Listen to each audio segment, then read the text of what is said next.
And so yesterday's State of the Nation's address focused on the energy crisis facing the nation. Mention was also made of the 3-year IMF support program, which is expected to inject some $940 million into the economy by the middle of this year. Some analysts have already argued that the amount is not enough to prop up the economy. To help us do the discussions further is a financial analyst, Isaac Adongo, who is here in the studio. Now, a very good afternoon to you. Good afternoon. Were you in Parliament yesterday? No, I wasn't. But I guess you monitored on your TV. Definitely. What do you make of the President's State of the Nation address?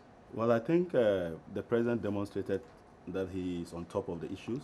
He touched on basically all the issues that have confronted this country. Yeah. But of most importance is the fact that he provided solutions. And I believe that once the President was on top of the issues, looking at all the challenges that we're having, and came with solutions that he thinks will help address the challenges, I believe that was a major turning point. So you are okay with whatever he said? I am comfortable with the fact that he was more focused. It was a very comprehensive delivery, but it was straight to the point. Right. And also coming at a point when the IMF was reaching an agreement with Ghana, it gave him the confidence that most of the issues that he was going to discuss had received the endorsement of the IMF, and therefore he could speak about them. I mean, talking about the IMF, it is now clear that we are going to get some $940 million. Yeah. Now, can you help us understand what has brought us to the doorsteps of the IMF once again? I think we need to cast our minds back to say that in 2009, Ghana faced very similar challenges. Yeah. And by 2010, in July, Ghana had signed up to a similar facility with the IMF, and that was about $602 million. Now, within 2010 all the way to 2012, Ghana experienced the most stable macroeconomic environment that you could find. Single-digit inflation was all-time low for 3 consecutive years. Inflation was very low. Interest rates were within manageable limit. Yeah. And so you notice that within that period, everything was Ghana on track. was doing so well. Yeah. By 2013, we had slipped. Just after 2012? Yeah, just after 2012, we had slipped. And we had slipped because on account of Ghana becoming a middle-income country, and on account of the fact that the IMF had pulled out, Ghana no longer had the right to access concessional facilities and had to resort to the capital market. And given the fact that the full implementation of the single spine pay policy had taken a full toll, don't forget that we're now looking at close to 10 billion Ghana cedis a year on our wage bill alone. And that crowded out the fiscal space. Borrowing so much also led to increased financing costs. And so if you look at the 2015 budget, we're spending in the region of 7 billion Ghana cedis to finance just the interest cost of our loans. Right. And that is the biggest challenge in terms of crowding out the fiscal space and creating more and more deficit, which is more unsustainable. And at the moment, our debt to GDP is one of the highest in the sub-region. Yes, something in the region of about 76%. 70%. So if you are looking at addressing these issues, then you must confront the major issue of fiscal consolidation.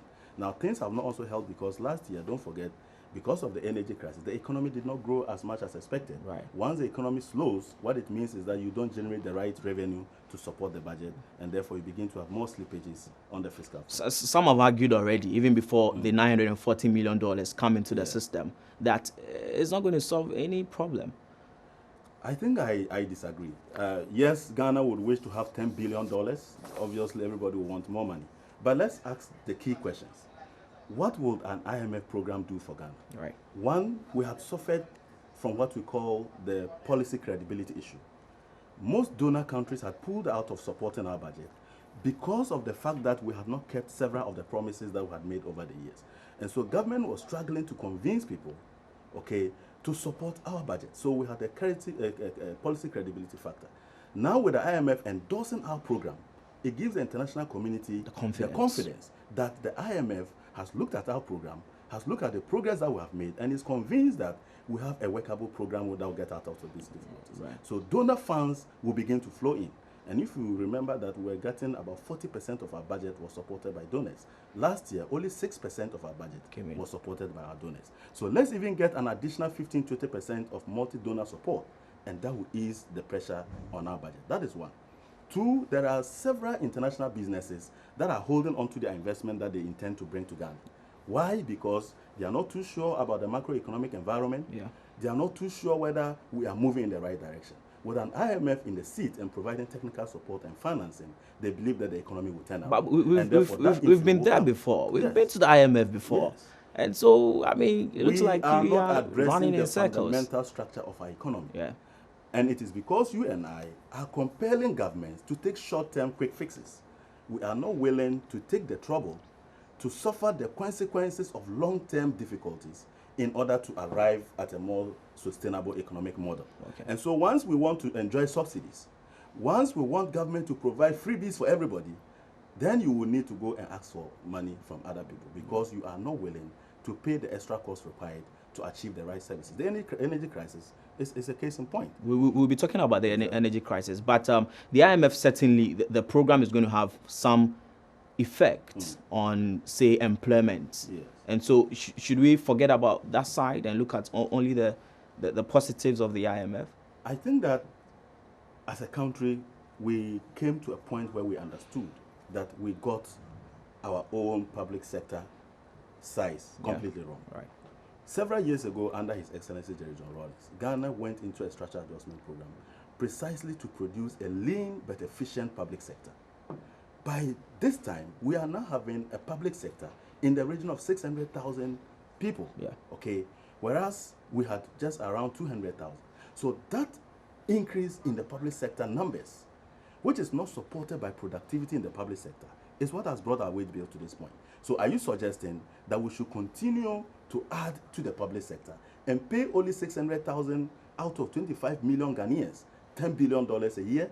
I mean, that is obviously not sustainable. Yeah. So if somebody tells you that you should look up to the private sector, expand the private sector, let more people find sustainable jobs in the private sector, and ease the pressure on the private sector, I think that is a better model and more sustainable than just adding onto the wage. Okay, let's talk about the energy crisis. Yeah. What do you understand when President John Mahama says, "I will fix it"?